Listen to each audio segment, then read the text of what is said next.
निकम्मा पति। ये कहानी एक छोटे से गांव की है जहां गोपाल नाम का एक युवक अपने आलस्य और निकम्मेपन के लिए पूरे गांव में बदनाम था।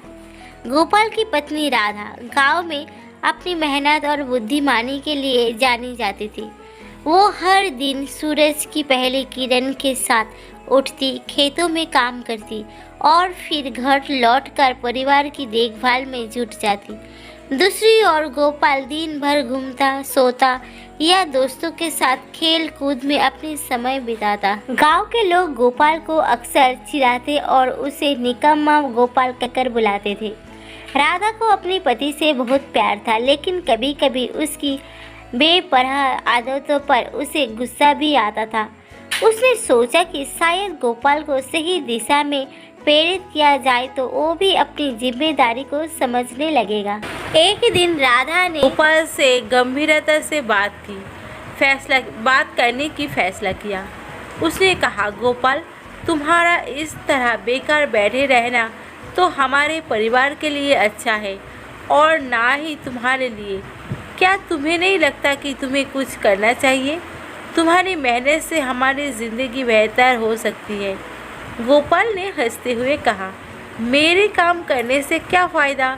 तुम ही सब कुछ अच्छे से संभाल लेती हो, मुझे कुछ करने की क्या ज़रूरत है? राधा ने गहरी सांस लेते हुए सोचा कि अगर गोपाल को सही मौका और प्रेरणा मिले तो शायद वो अपनी आदतें बदल सकता है।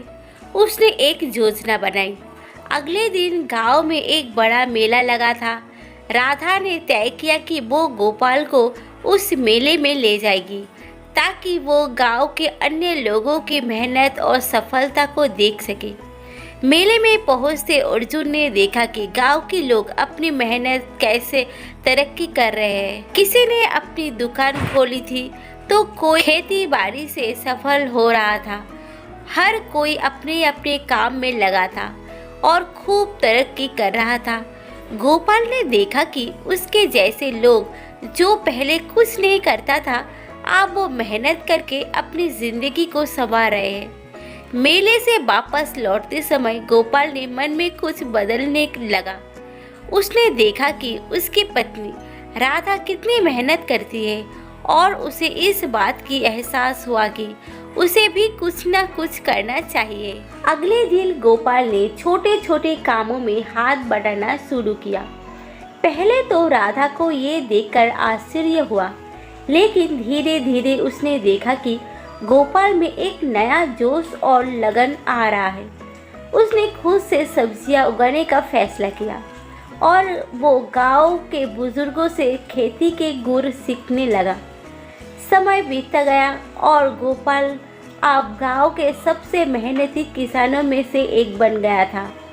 उसके खेतों में भरपूर फसल उगने लगी और राधा को अपने पति पर गर्व महसूस होने लगी।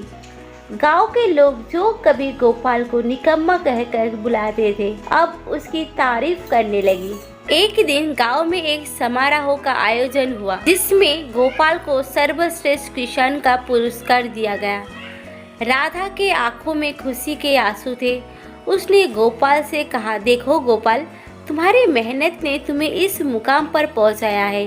ये सब तुम्हारे अंदर के बदलाव और दृढ़ संकल्प का नतीजा है। गोपाल ने मुस्कुराते हुए कहा, ये सब तुम्हारे प्रेरणा और अटूट विश्वास का ही परिणाम है। तुमने मुझे सही रास्ता दिखाया है और अब मैं समझ गया हूँ कि जीवन कितना महत्वपूर्ण होता है। इस तरह गोपाल ने निकम्मा पति से एक मेहनती किसान का सफर तय किया। अब वो गांव के सबसे सम्मानित नागरिक में से एक था और राधा के साथ मिलकर उसने एक खुशहाली और समर्पित जीवन बिताया। गांव में उनकी जोड़ी अब एक मिसाल बन चुका था। अब लोग कहते थे, राधा और गोपाल की तरह मेहनत और प्यार से हर चुनौती का सामना किया जा सकता है। उनकी ये कहानी गांव के हर घर में एक प्रेरणा का स्रोत बन गई। राधा और गोपाल ने अपने जीवन से ये साबित कर दिया कि जब प्यार और समर्थन का सही मेल होता है तो किसी भी किसी भी इंसान को बेहतर बनने से कोई नहीं रोक सकता।